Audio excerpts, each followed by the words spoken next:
Christianity is in the news. The Archbishop of York has stepped into the row over whether a British Airways worker can openly wear a Christian cross at work. Suddenly, more and more believers are ending up in court. A devout Christian couple have been cleared of insulting a Muslim guest. There are concerns that Christianity is being marginalised. Would they do the same with the Quran or the Hindu scriptures or any holy book for that matter? And that individual Christians are being victimised, persecuted even. I think if you lose your job because you've offered to pray with a patient, you would call it persecution. It's the kind of story you would think only happened in places like Pakistan, India or Iraq. How can this happen in this nation? 5 Live Breakfast, it's exactly 9:30. In my job, I'm no stranger to debate about religious affairs. It's the Old Testament, New Testament, no, this is key. You have shaved your beard, But even I have been struck by the sheer number of stories about Christians and Christianity. So what is going on? Are Christians being discriminated against? Are they being singled out? And if so, how serious is it? How can 21st century Britain have come to a place like this? If I was a Christian, I'd be very upset. And we pray for Ben and Shem. It's persecution.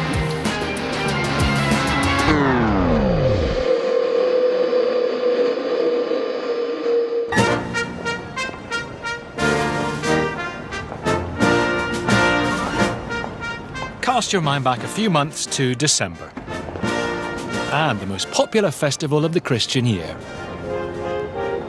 Christmas. It is a great British tradition, part of the fabric of our society, a chance for us all to get together as a nation, celebrate and let our hair down. And it's been like that for hundreds of years.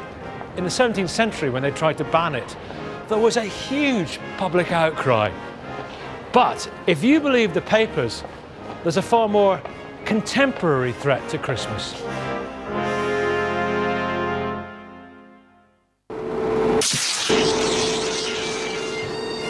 In the run-up to Christmas 2009, Dundee Council found itself cast as the villain.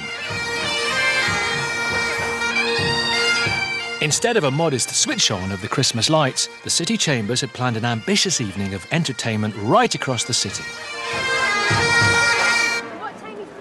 The title for such an event needed to be suitably enticing, and so Dundee's Winter Light Night was born. But it wasn't long before some local church leaders protested that the name made no mention of Christmas. Dundee's leader of the administration is Ken Guild. You're somehow saying that because we're calling it a winter light night rather than a Christmas light night, that we've taken Christianity out of it, which is ardent nonsense. The idea is to get as many people as possible involved, and through that you're exposing them to the Christmas message and to Christmas celebration.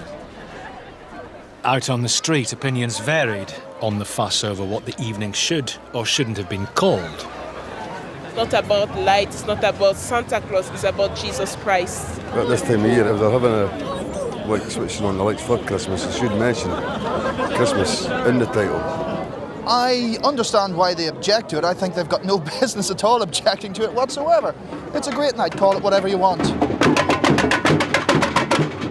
In the end, the council convinced church leaders that they had not meant to sideline Christmas. But according to Ken Guild, Dundee is not alone. Calling it a winter event is quite common. If you look at our next city up in the northeast, they are calling it the Winter Festival. If you go 20 miles along the road to Perth, the nearest large town, they are calling it Welcome to Winter. Newspaper headlines from other parts of the country point up the many ways in which the Christian festival of Christmas is being undermined. They suggest that something more might be going on. I think that what the press have identified is just one of the flashpoints that many Christians see as an attempt to marginalise their faith. But I believe it's part of a bigger picture. It's a story of our times. It's about profound changes we're only dimly aware of, but they are transforming the place and purpose of religion in modern life. Hey, young people! The J-Rock's back in the house. And so's the G to the... Today, Christians and Christianity are often seen as fair game. We're not high on E, we're high on G. O-D. But you can't OD on G-O-D. Because you can never have enough of God's love. Joking aside, there is evidence that Christianity is being shunned. Even, it seems, in Britain's schools. A recent report looked into the teaching of RE in schools. It found that most Christian student teachers thought that sharing their beliefs with the classroom could be unprofessional. But it was a different story for agnostics and atheists. They believed that sharing their lack of beliefs or questions with the classroom could be a positive contribution. I decided to see for myself if this is in fact the case. Relate to all of us. What do student teachers at Canterbury Christchurch University think? What must all teaching be in the classroom in relation to the entire curriculum of religion? Those who were atheist or agnostic felt more able to discuss their beliefs in the classroom. I have told a couple of my students, but I haven't told any of my students as a class. I find it's a nice, easy way to answer the questions, why do we have to learn RE when we're not religious? It's, well, I'm choosing to teach it and I don't believe in any of it, so... I know that a lot of students don't even know what agnosticism is, so it's quite nice for me to have that opportunity to explain it to them as well. By contrast, many Christian teachers were reluctant to discuss their beliefs in class. I'd never share my viewpoint because that is a view that the whole of society would not accept as a view. Being quite conservative in my beliefs, like I guess maybe certain issues with kind of sex and homosexuality and things like that. I'm worried that if I ever did denounce that, I'd get in so much trouble. When I've had children ask me before, I thought, obviously everyone who believes in this is stupid. So, well, actually, a lot of Christians would disagree with you, rather than saying, my personal belief as a Christian is this. So you word your answers differently. All these examples add up to what many Christians say is a new threat. After centuries in the mainstream, there are Christians, bishops as well as laity, who feel they are being treated unequally, sidelined, even discriminated against. Roll on the day when nobody goes to church and we pull the damn things down and make something useful. Of course, on one level, it is true that the secularization of Western Europe has been pushing Christianity away from the public arena. But that's been a long-term trend. The current disquiet, especially felt by devout Christians, has very different roots.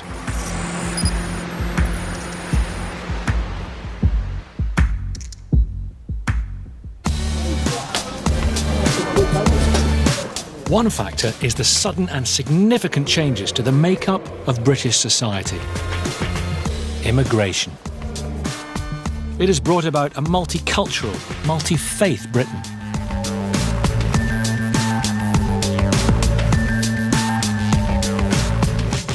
Take a town like Rochdale. Most people expected last year's Christmas lights to be the usual display of Santas, snowmen, and a Merry Christmas sign. 10, 9, 8. But with the countdown to the big switch on, came a twist on the traditional theme. 3, 2, 1.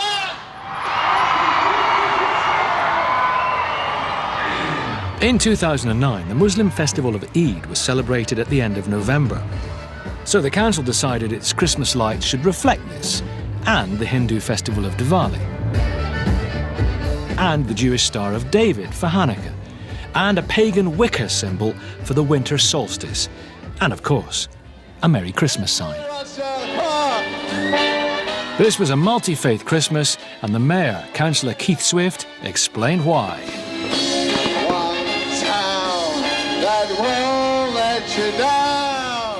Council does have to take into account the fact that we're now a multicultural nation, and we've welcomed people from all over the Commonwealth, all over the world, to come and live and work here and be part of our community, and we can't therefore ignore their views, and we have to respect their views. And it's not only Rochdale that is keen to keep all sectors of the community happy. In Tyneside, a mum was told to take down her Christmas lights because they might be offensive to her non-Christian neighbours. In Yorkshire, a college was reported to have replaced Christmas and Easter with end-of-term breaks to be more inclusive. And in Bolton, a survey of employers found 70% planned to ban Christmas decorations at work because they were worried about offending other faiths.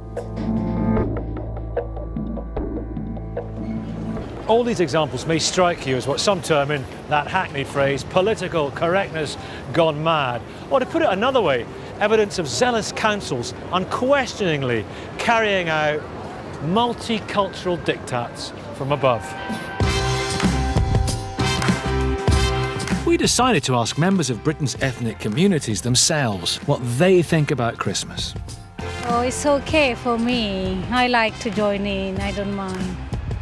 I don't really know anybody that complains about the actual Christmas itself or the occasion or the fact that it's a religious thing. I don't really hear anybody complaining about the religious side of things. Yeah, it would have been nice if they look at other culture festivals as well and pay attention to it, yeah. I know this is not an Islamic country, so they couldn't be offended in that way, do you know what I mean? I like the fact that Christians celebrate Christmas like that, yes. One person who sums up the view of many British Muslims is Monawar Hussain. Monawar is the founder of a forum set up to encourage understanding between faiths.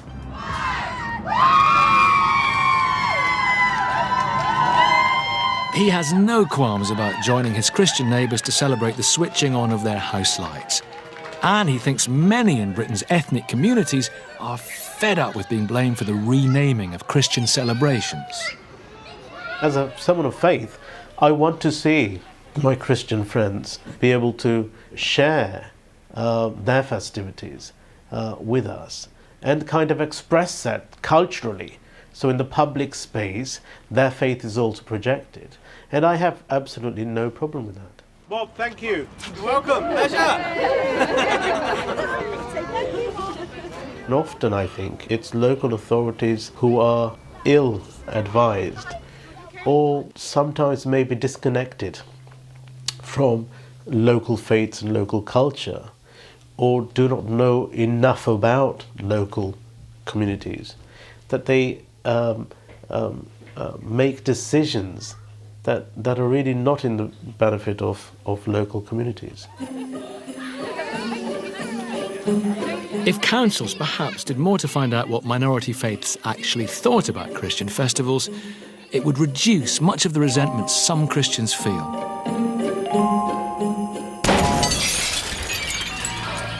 There are Christians who wonder what the fuss is all about. They welcome what multiculturalism has brought in its wake. But there is another issue stirring up resentment in some Christian quarters. They fear their right to express their faith in public, as they've done for centuries, is being undermined too. What, for example, if a Christian's personal convictions are not deemed PC enough at work? That's when some fear political correctness tips over into victimisation. And for some at the receiving end, that can very much feel like persecution. We have 5,000 people signed this petition in a short time. One such Christian is the reason for this vigil outside Wandsworth Town Hall in London. Up until January 2008, Duke Amakri worked here as a homelessness prevention officer. But he got into a conversation with a client about her health and asked if she had thought about putting her faith in God. 2 days later, he was suspended from work and later dismissed. I'm very, very grateful that you all have come out to stand with me to see that justice is done. On the night of the appeal against Duke's dismissal, many supporters turned out, and feelings were running high. We are somehow sidestepping Christians because we're not violent, because we don't shout from the rooftop necessarily. We're being sidestepped. and that I think I wanted to come out and support this man.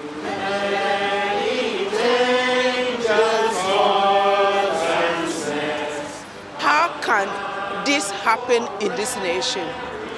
That is the question I'm asking. How can this happen in this nation? In the end, the hearing upheld the decision to sack Duke for gross misconduct. He now plans to take his case to an employment tribunal. Because of her orthodox views, her orthodox... Duke is not fighting his case alone. Tonight's protest was organised by Andrea Williams. ...this evening because of Duke's living out his Christian faith. He finds himself out of a job. How can 21st century Britain have come to a place like this, in a civilised... Andrea is a barrister specialising in Christian interest litigation. She's found that over the last 10 years, she's been handling more and more of these cases. By 2007, the number had increased to such an extent that she and a group of like-minded lawyers opened a legal centre to represent Christians. We've probably got about 50 cases from 2009 that we were actively dealing with, but this doesn't count the inquiries that come in every single day. People saying, are we allowed to distribute Christian tracts? Are we allowed to do carol singing? Are we allowed to sing? Are we allowed to hold up placards? What is it exactly that we're allowed to do? People have become so confused in this country with regard to what they're permitted to say, with what they're permitted to do. One of the centre's cases hit the headlines early last year. The lead page of the Mail is a story that a nurse could be sacked and even struck off for offering to say a prayer to an elderly patient. Caroline Petrie is a nurse and a Christian. She was suspended after offering to pray for a patient. Well, I just felt numb. For many years I've tried my best as a nurse and always tried to do everything so well in the clinical field. I just thought, well, what have I done wrong? What is it that I've done to get suspended? Caroline has since been allowed to return to work. But she is baffled by her experience in a profession which traditionally had such close ties to the Christian faith. In the 30s and 40s, it was the job of the ward nurse to say prayers with the staff and the patients every morning before the shift started. I felt that ministry in the hospital was part and parcel, and I get suspended for offering prayer. There's something really wrong with that. Another case handled by the Christian Legal Centre is that of Olive Jones, a teacher and a Christian. She got into trouble after offering to pray for a sick pupil, whose parent then complained. I knew I was in a dire situation. I was shaken so much inside and trembling. And basically, the parents' complaint was about the fact that I had shared my Christian experience and that I had offered prayer. You know, it's as if you are not meant to mention anything concerning God in the workplace. North Somerset Council say they have agreed with Olive that it can be appropriate for a teacher or tutor to offer to share their faith with a pupil. But careful professional judgment needs to be made as to whether it is appropriate and indeed acceptable to the person or family concerned. The council say they've offered Olive further work, but she has secured alternative employment.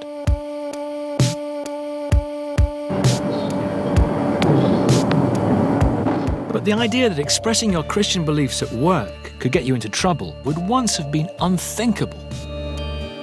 You look pretty fed up, Arthur, he says. Yes, I'm fed up to the back teeth. You're a carpenter, aren't you? Jesus Christ was a carpenter, remember? Let's talk about it sometime. So what has changed?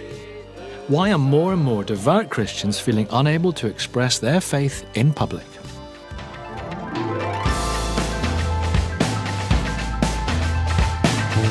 The answer may be found here in the House of Lords.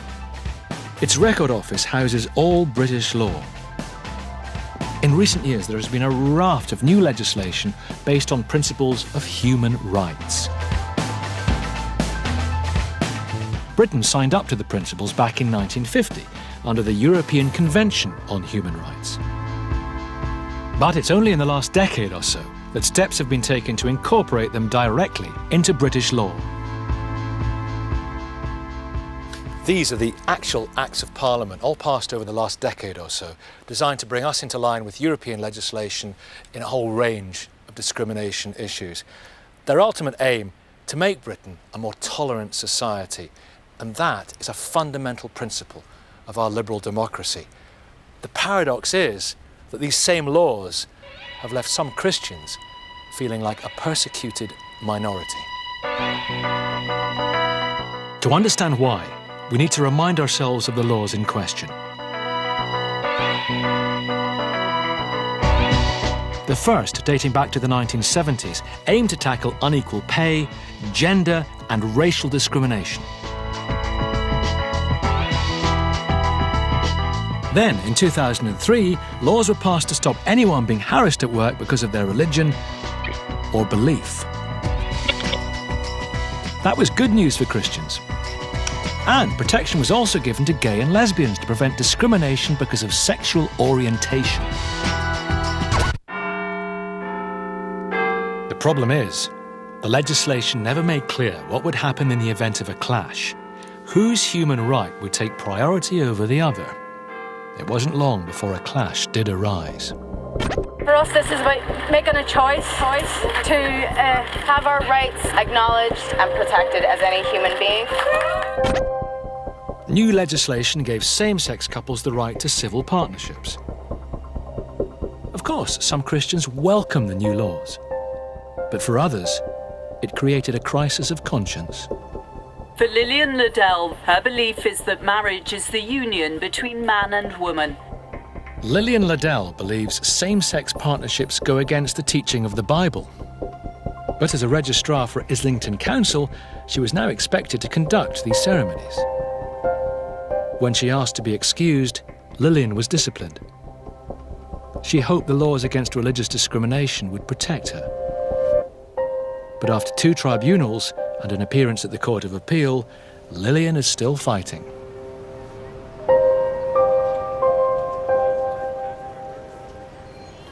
I wanted to know why in this case, the right to religious belief seemed subordinate to other rights. So I went to talk to the civil liberties group, Liberty, a strong supporter of human rights legislation. Its director is Shami Chakrabarti.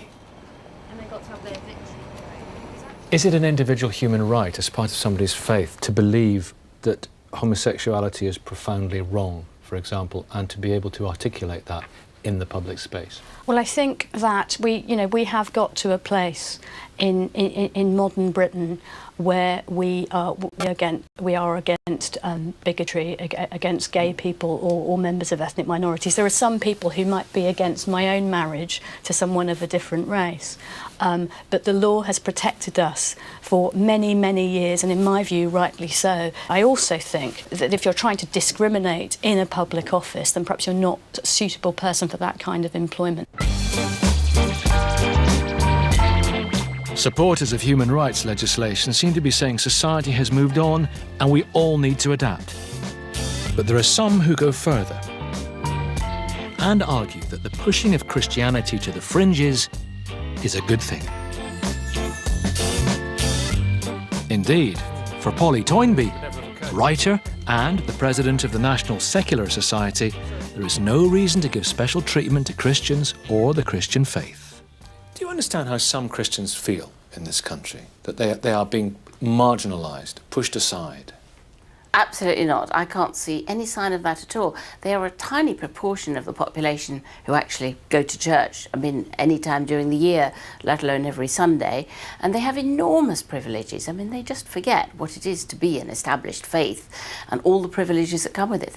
There is a natural tendency these days for everybody want to pretend to be a victim. The one lot of people who aren't victims in this country are the Christians. But you can't pray for somebody if you're a nurse without it being frowned upon. What's that if it's not being marginalised?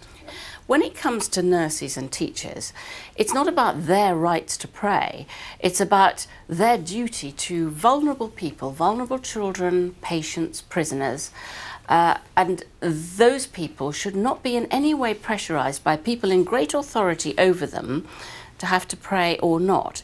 It's a matter of individual choice and individual sensitivity. And but as long as religion sticks its oar in, is that holding us back as a society? Is religion putting the shackles on us? I think there is a danger increasingly that religion is taking too big a share of attention in the public space. The idea that we should have special respect for religion, that it should be treated differently to other views. I think this comes partly from nervousness about how to treat the Muslim community fairly, and sometimes that's led to a general making of laws saying religion deserves special respect for all religions. Whether or not you agree that religion's role in the public arena should be restricted, the fact is that for some Christians, it already has been. For them, the raft of new human rights has accelerated the process.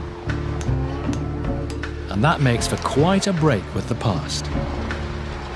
Whatever your opinion of all this, it's not too difficult to see why some Christians are feeling marginalised. But does any of it matter? Are there reasons the rest of society should feel concerned? Well, a growing number of voices from across the religious spectrum are uneasy about the current secular path. They say fresh human rights legislation could undermine the very principle of a liberal society, tolerance itself.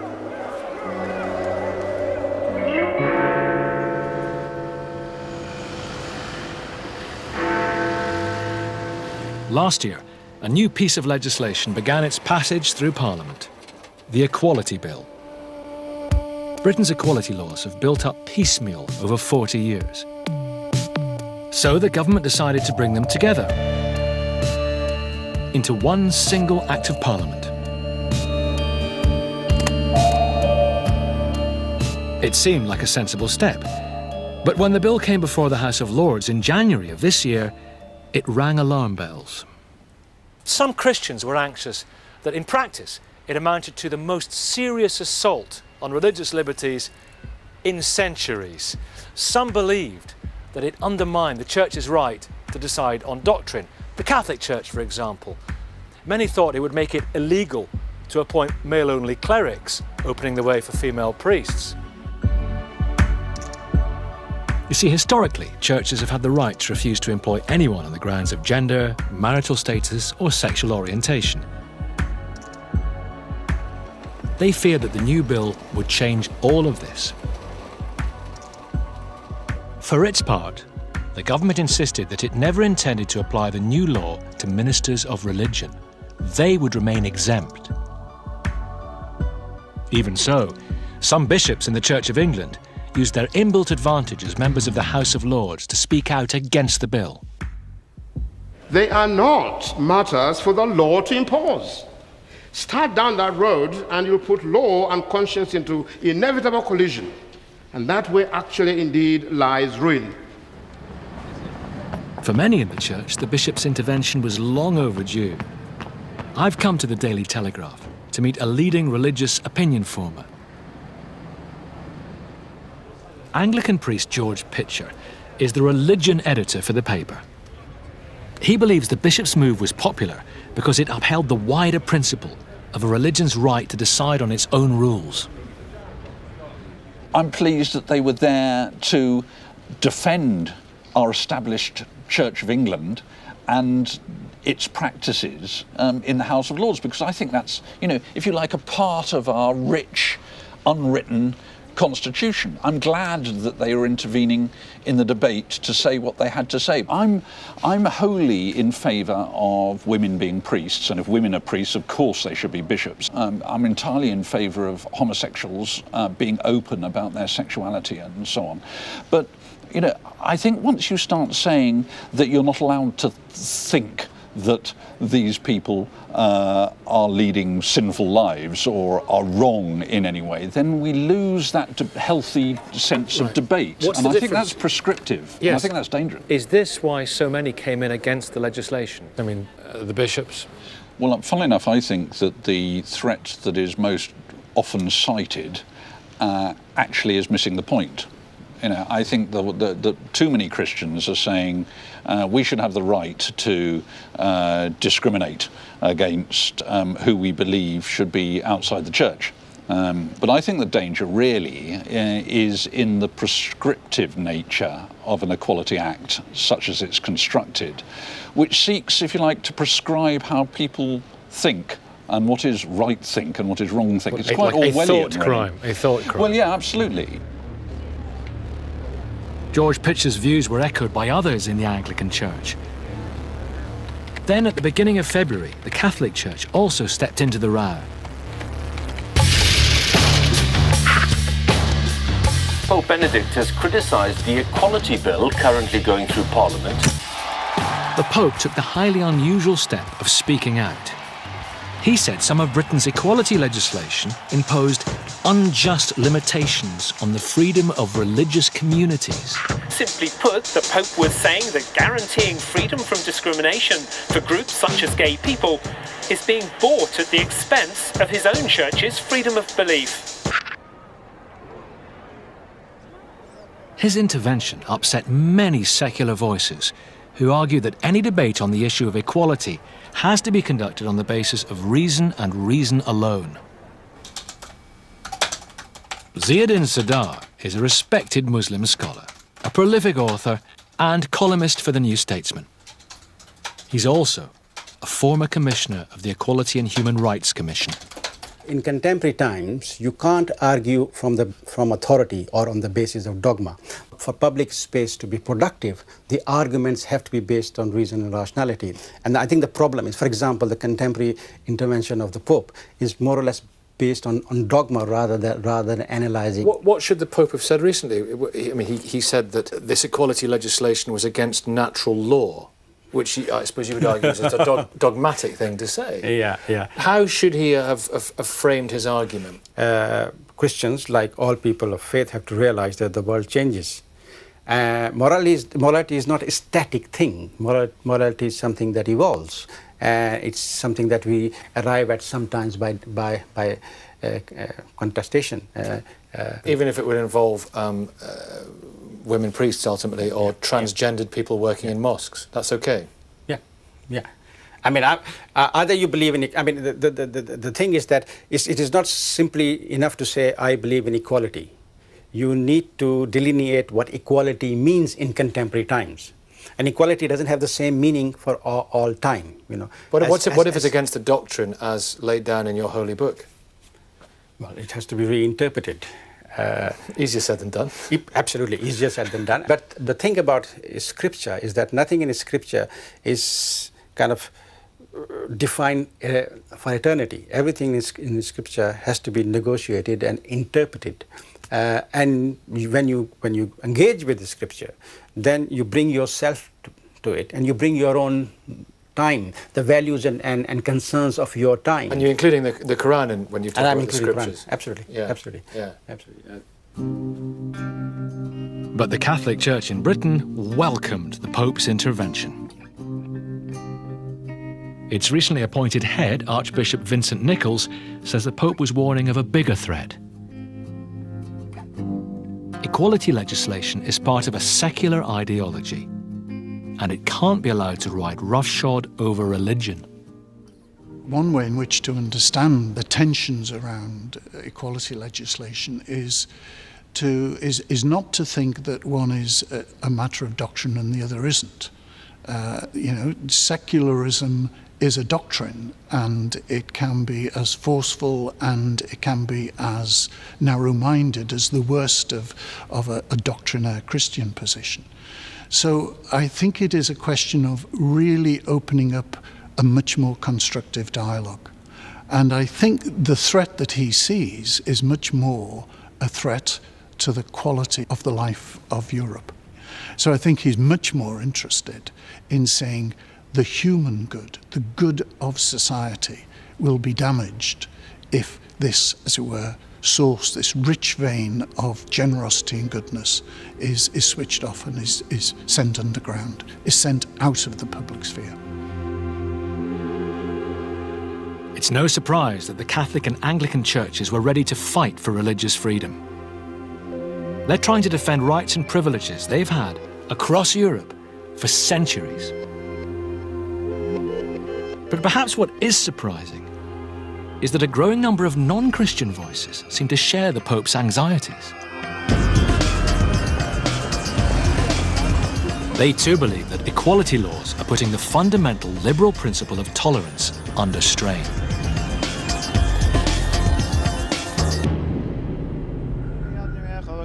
In fact, Britain's chief rabbi goes further. He argues that limiting religious freedoms goes against the spirit of the first human right, won over 300 years ago.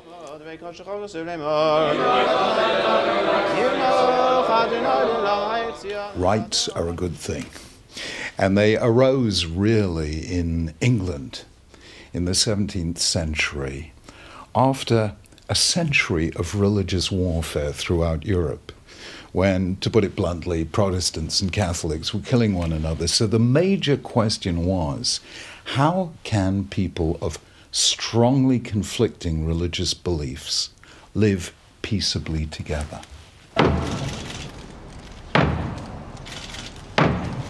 People stopped saying religious faith is supremely important, therefore everyone should have my religious faith, to saying religious faith is supremely important and therefore everyone should have the right to the faith that they in conscience believe. And with that one simple move, religion turned into a friend of liberty instead of being its enemy. That's why it becomes ironic when rights themselves become a threat to religious liberty. What religious voices are saying is that whilst equality legislation confers all manner of new rights and freedoms, it's also undermining religious freedom. And it now seems a good number of us share that worry. We commissioned a special poll to find out if people think Britain is becoming more or less tolerant of religion.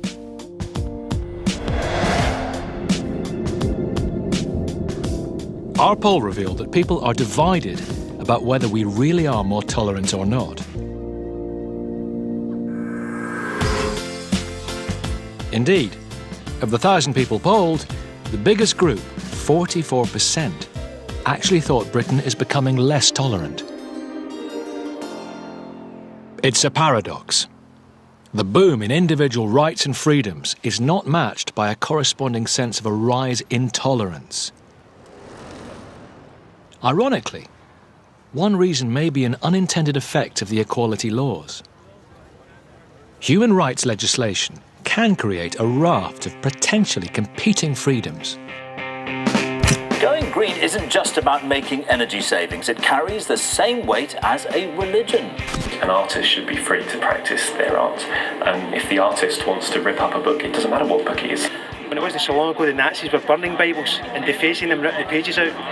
Hindus and Sikhs are preparing for Diwali, but people who work won't automatically get time off to celebrate.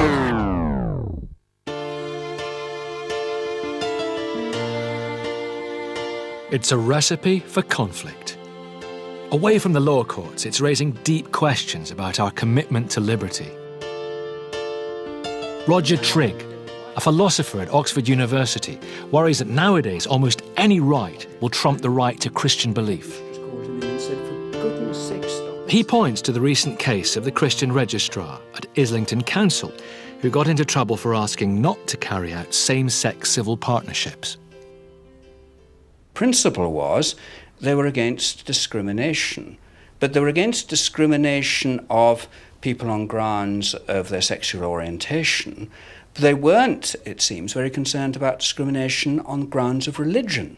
And yet That is just as crucial. It seemed to me in that case there was a balance between two different things there, but they didn't see it that way. They just only saw discrimination on one side. Churches, for instance. Now, there is a kind of view amongst some people that would say, if you don't like it, you're free to give up your profession. You must do as you're told.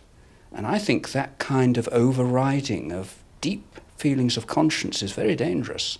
Indeed, I think democracy depends on these deep feelings of conscience. If people actually in a democracy aren't acting in accordance basically with what they believe to be right, it all just becomes a power struggle, different interests against each other, no idea that anybody's acting for the common good, and that will destroy us. Christians point to other examples where the law has been changed to accommodate the rights of minorities. A Hindu man has won the right to be cremated on a traditional funeral pyre. A Sikh teenager from South Wales has won her right to wear a religious bangle to school. It is true that a number of Muslims have failed to win the right to wear the full veil at work. Even so, many forms of religious dress are now permitted in the workplace. But even supporters of human rights legislation worry that when it comes to Christian expressions of faith, the law is not always applied evenly.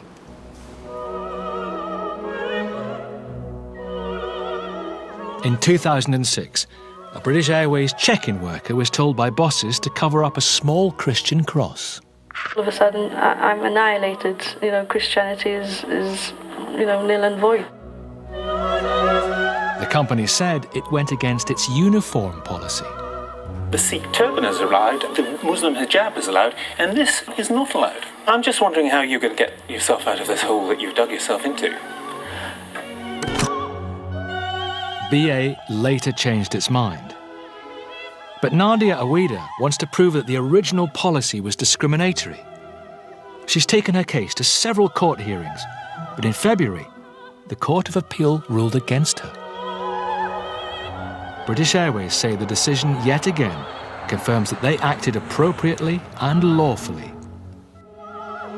Nadia Awida wants to appeal to the higher Supreme Court and is being backed by the human rights group Liberty.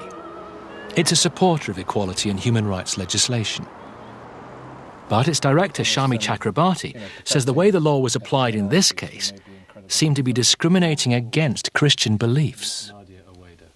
I think it's incredibly important that human rights and equal treatment protect everyone, and that we demonstrate that we apply these very important laws and these very important values with an even hand. Nadia Awida was not hurting anybody. There was no practical reason at all why she couldn't do her job perfectly well whilst wearing a small cross around her neck. And I thought it was the height of intolerant bureaucracy that she was prevented from doing that. Some Christians do perceive an inconsistency. The Hindu is allowed a funeral pyre, the Christian woman is not allowed to wear a cross, and that really gets people angry. I've been involved in cases on behalf of people who are members of different religions and of none. One boy was arrested for calling Scientology a cult. We've represented a girl who was banned from wearing a Sikh bangle to school. But I think there's a more general problem here, which is that sometimes people are failing to recognise that faith is a very personal matter, and what we need to do is only interfere when it's truly necessary, rather than trying to treat everybody exactly the same. Liberty is calling for a level playing field, tolerance for all. But some Christians insist that has not been their experience so far. But there are always going to be winners and losers in equality legislation. You cannot, by definition, surely have an entirely level playing field. I think you can have an entirely level playing field. It is a matter of historical fact that the struggle for democracy in Britain has been intrinsically linked with the struggle for religious tolerance and freedom. The very phrase, human rights is sometimes rather spat out by people, isn't it? Who think it's, gone way too far and has lost any real meaning. But you were there, working as a lawyer in the Home Office in the year 2000, weren't you? When I was in the Home Office at the time of the birth of the Human Rights Act, it was supposed to protect these very values of tolerance that we hold so dear in Britain. It was supposed to be the framework that we could all unite around and that would help us settle some of these differences and rubbing points that are sometimes inevitable in a diverse society. Now, lots of equality legislation has been very piecemeal, you know, race and gender first, sexuality and religion many years later, but the Human Rights Act is supposed to protect everybody. Let's remember that it protects freedom of thought, conscience and religion too. We also asked Trevor Phillips of the Equality and Human Rights Commission to comment on the concerns raised, but he was too busy to meet our deadline for an interview. Human rights legislation may have led to a raft of competing rights. But the goal of human rights law remains to make Britain a more, not less, tolerant society. But for many Christians, the issue still remains. They feel that their faith is being sidelined. And for some, this raises a deeper concern. When faith is removed from the public arena, inevitably, it leaves behind an ideological vacuum. The question is, what fills it? It's tempting to say enlightened reason, liberalism. But how good is it at taking the moral high ground? Well, on the face of it, you might think, very good. In the last century, the liberal voice of reason has spoken out against one form of exploitation or another. And yet history shows that the track record of enlightened reason is as blemished as that of faith. When the French Revolution pushed out religion, the result was the Jacobin terror. When the Russian Revolution abolished religion, totalitarianism filled the void. The guiding principle of liberalism, a commitment to tolerance and live and let live, has an inherent flaw. It's less likely to counter strong competing ideologies, whether they're religious or not. Of course, we live in different times. But Christians and libertarians alike agree that the French and Russian revolutions do show what happens when a liberal society does not complement reason with faith. I think there are broadly three choices about how you deal with this small question of religion in any society anywhere in the world. The first choice is to say we pick one religion and it must dominate everything else. That's been Afghanistan under the Taliban, maybe even Britain in earlier centuries. The alternative that some people promote, that's to say that all faith is dangerous, divisive mumbo-jumbo, and we want to stamp it out altogether or chase it completely from the public sphere into the private sphere, under the bed with the pornography. And that, if you like, is my caricaturing of Stalin's Russia, but also to some extent parts of Europe, like France. The human rights democratic pluralistic approach that I support says that, you know, we are all as human beings partly creatures of faith and of reason, and we interfere with individual freedom and people's behaviour only when it's proportionate to protecting others. Surely modern Britain is no longer at risk of totalitarian ideologies or fundamentalist religions. Well, I'm about to meet someone who thinks we are. I'm on my way to meet the former Bishop of Rochester, Michael Nazir Ali. Now, he grew up in Pakistan and became the youngest bishop in the Anglican Communion. He left there in the 1980s because of threats to his family. He is never a stranger to controversy. He's spoken out on many occasions on what he believes is a threat we all face because of the marginalisation of Christianity. You've spoken, Bishop Michael, about the moral vacuum in our society, the drift in our society, and the possibility of extremism filling that space. How real a danger is that in your mind? We are, for the first time since the demise of Marxism as an ideology, facing another very insistent, comprehensive ideology which is claiming to address economic, political, social, every aspect of life. That is Islamism. When people of different religions and cultures and indeed languages began to arrive in this country, they should have been welcomed here on the basis of Christian hospitality. Instead of which, of course, they began to arrive at precisely the time when the force of the Judeo-Christian discourse was being lost in the public square. And so multiculturalism was invented by default. The idea was, well, we don't really know where we've come from, or we are trying to forget it. We don't know who you are and where you've come from, so let us just continue to live our lives separately as best we can. Well, we've seen what the result was. The result was isolated, segregated communities, not knowing one another. This certainly provided an opportunity for extremists to sell their own wares.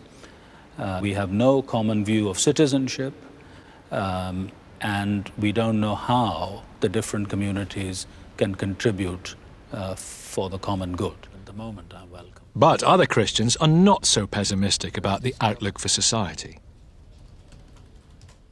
Nick Spencer is Director of Studies at Theos, a theology think tank, founded with the support of Britain's Anglican and Catholic churches. I'm aware of the moral vacuum argument, the idea that Christianity was our moral atmosphere. It has removed or been vastly diminished. That leaves a vacuum, and therefore, for example, Islamism kind of spreads into it. I'm not convinced by it. It may be the case in some circumstances.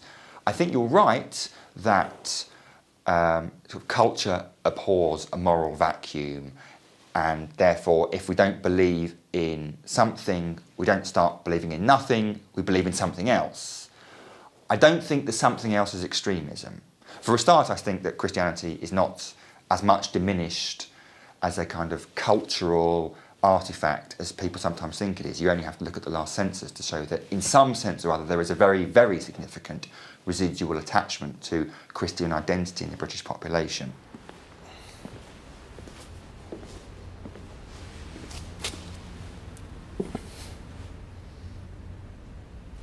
If we're asking the question, are Christians being persecuted, we've also got to ask, what kind of society are we living in today? Because everybody, Christian or otherwise, we just want to live our lives as we see fit. But if we carry on like this, that could become harder. And if it does, what do we do about it?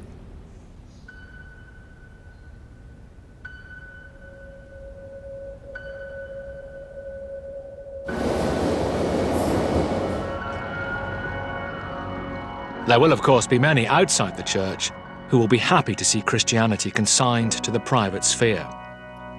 And there are even Christians who feel that things are not as bad as their fellow believers claim.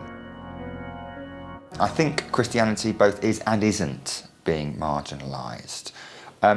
There's certainly no persecution of Christians in this society in the way that there are in some societies around the world, and images of persecution, I think, are misplaced.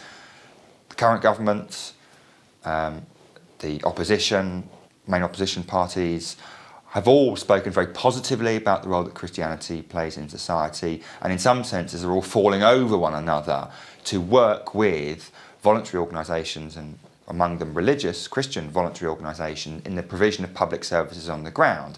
That certainly isn't marginalisation, that's partnership.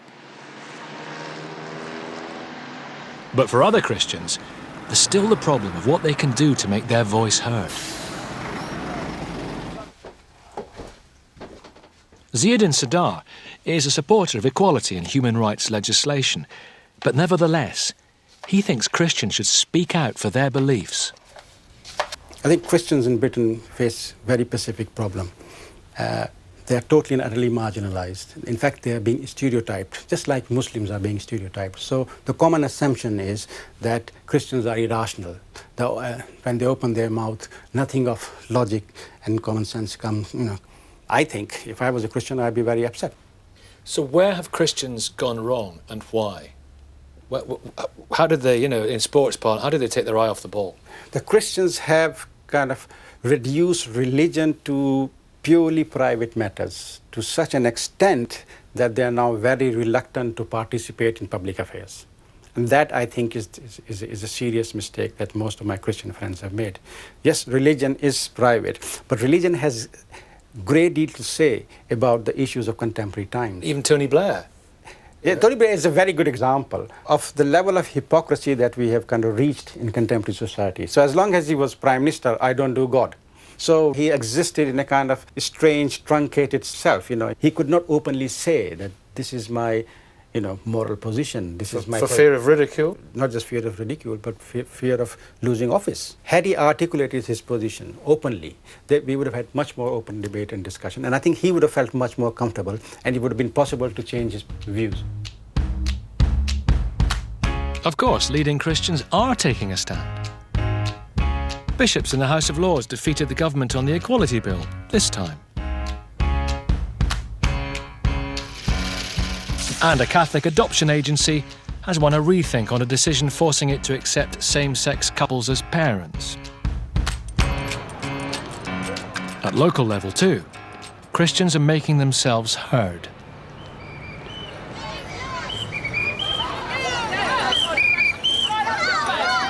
This is Oxford at the end of last year. The churches are celebrating something of a victory. The previous year, the City Council had run an ambitious programme of events called Winter Lights. Christians fought back, but with the support of the city's Muslims, Jews, Hindus and Sikhs. I think we stand together because we realise that actually belief in God or in a transcendent reality is something that unites us over against an entirely different worldview. They came together to write a joint letter to the council expressing their dismay at the name Winter Lights. The council insisted it had not sidelined Christmas, but rather aimed to enhance the traditional switch-on of the lights. But this year, the event was called Christmas in Oxford. I think we were quietly pleased. I don't think I'd want to think in terms of success, failure, triumph, or whatever, but actually, yes.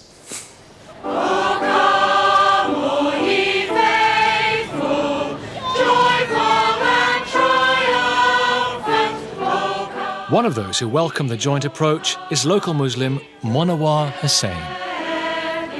This levelling away any distinctiveness of faith or culture, I don't think that's healthy for society. I think part of one's identity is one's faith. It's very important for people to be able to articulate that in a positive sense. Maybe Oxford points the way forward.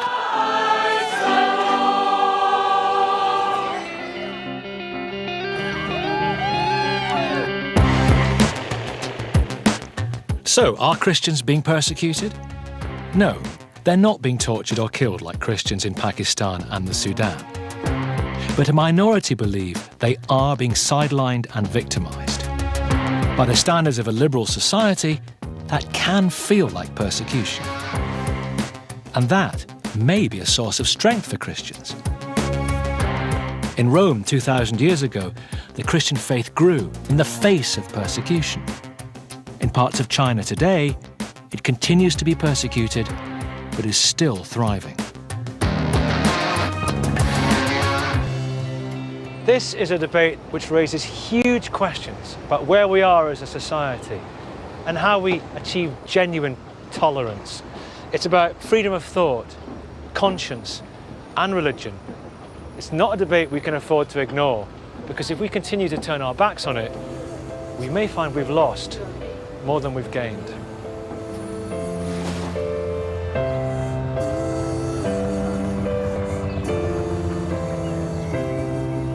We never went to church, just get on with work, and sometimes things all hurt.